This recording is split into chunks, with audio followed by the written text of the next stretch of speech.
যখন ওদের ফলগুলি সব করলি বেবাক নষ্ট, মেঘলা দিনে আলো তখন ছিল না কো স্পষ্ট। গাছের ছায়ায় চাদর দিয়ে এসেছে মুখ ঢেকে, কেউ আমরা জানি নে তো কজন তারা কে কে। কুকুরটাও ঘুমোচ্ছিল লেজেতে মুখ গুজে, সেই সুযোগে চুপি চুপি গিয়েছে ঘর খুঁজে।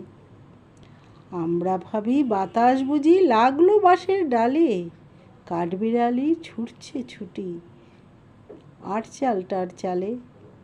তখন দিঘির বাঁধ ছাপিয়ে ছুটছে মাঠে জল, মাছ ধরতে হো হো রবে ছুটছে মেয়ের দল। তাদের আগা ঝড়ের তলায় তারা শূন্যে মাথা কোটে, মেঘের ডাকে জানলাগুলি খড়খড়িয়ে ওঠে। ভেবেছিলুম শান্ত হয়ে পড়েছ ক্লাসে তুমি, জানিনি তো কখন এমন শিখেছ দুষ্টুমি।